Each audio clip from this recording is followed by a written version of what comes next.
Cairns, please. Thanks, Chair Corla. Minister, we know the housing disaster is causing devastation among workers and families all over the country. Increasingly, it's an enormous problem for businesses too. Every major business group has now pointed at housing as being their most serious concern. Chambers Ireland recently warned the acute shortage of housing was causing companies to take drastic action. It said big businesses are now considering buying up entire housing estates for their workers. IBEC have identified the problem as being not just a chronic lack of supply, but a crisis in the supply of affordable homes. This affordability crisis, according to IBEC, is now a critical barrier to the continued growth and development of business investment and expansion. IBEC are dead right.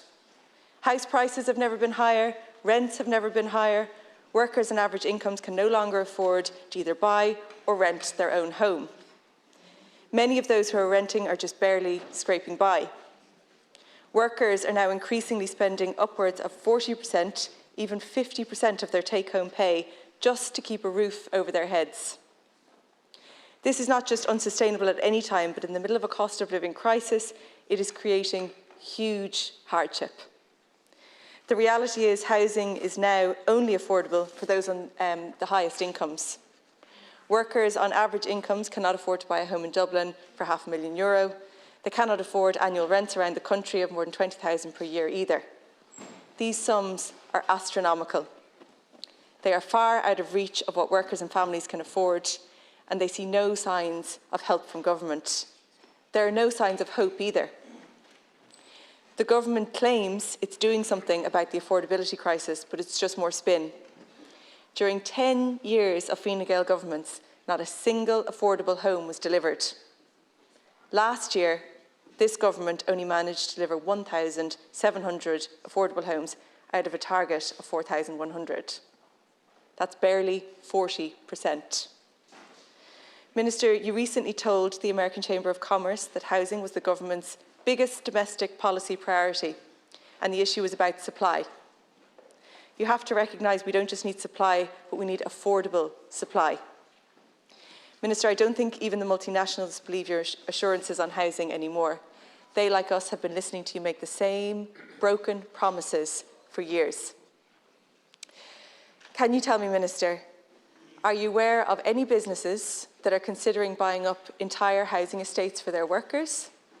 And do you agree the housing affordability crisis is the most pressing concern for businesses as well as workers and families, that it's not just supply, it's the affordability of that supply? The first thing I want to address is your statement that multinationals don't believe us anymore. The relationship between this government and companies that are providing foreign direct investment in Ireland has never been stronger. Never. That's why we're seeing the kind of corporation tax revenue streams this year and what's being predicted for next year and the year after. Because actually Ireland is a country that multinationals have extraordinary confidence in. And the relationship that they have with this government in terms of faith in what we are doing around enterprise policy has never been stronger. We now see over 300,000 people employed by US multinationals across the country, many of them in our county, Deputy, that you come from as well, and right across the country. And if you combine that with the dynamic enterprise sector in Ireland, Irish companies that are growing and expanding, the combined clients of both IDA and Enterprise Ireland now see employment of well over 500,000 people. So housing is an issue, Deputy, but actually the multinational sector are talking to us and do believe what we're doing and saying on housing. We are dramatically increasing supply. That is the answer here. We are also, for the first time in decades, introducing real affordable housing schemes. For the first time ever in Ireland, we're introducing cost rental schemes at scale. It's only starting. You are right. We didn't meet certain targets last year. But these are brand new types of schemes with new legislation required and delivered to ensure that they stand up.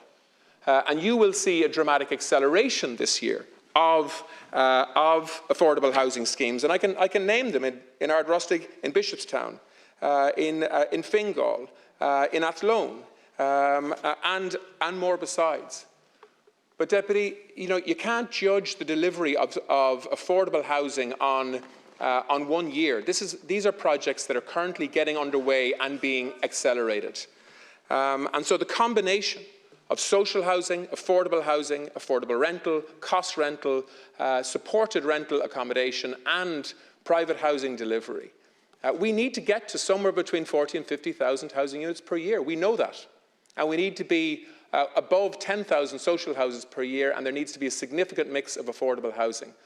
But this statement that you make that nobody can afford to buy a house, when you know the stats show 38,000 people have bought their first home on the back of a first-time buyer's grant that I introduced as Housing Minister, is misrepresenting the facts. We have real challenges on housing, but we are also providing real solutions that are accelerating year on year.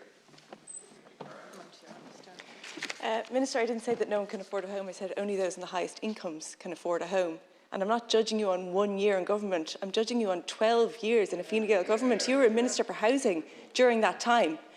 The criticisms of your housing delivery are not just coming from the Social Democrats and other opposition parties. They're coming from business groups. And you just saying that they have confidence in your housing policy doesn't make it true, because they're looking at your broken promises year after year. You didn't reach 40% of your affordable housing target. Each and every one of them has said that housing is the biggest challenge that they're facing.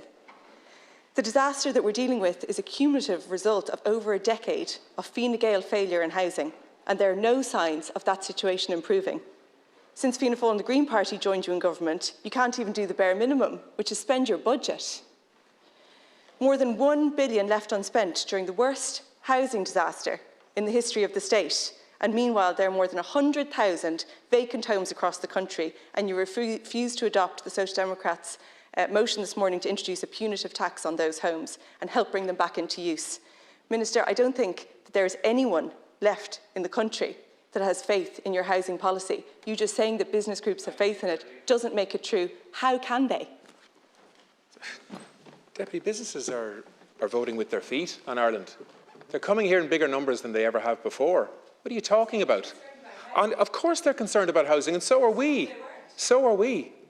No, I'm saying that they have faith in this government, and the proof of that is in the numbers. Of course they have a concern. Of course they have a concern around housing, and so do we, and so do you. The question is how we respond to that. You casually forget where my party came into government and where the country was at that point, under IMF control in terms of finances. We had a completely broken property market where there were virtually no houses except the odd one-off house being built around the country. And over a decade and slightly more, we have had to rebuild a housing market and a banking system and a regulatory model.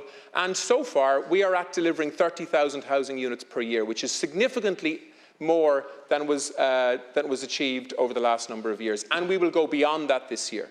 And a big portion of that will be affordable housing, as is needed. Of course it is. And social housing.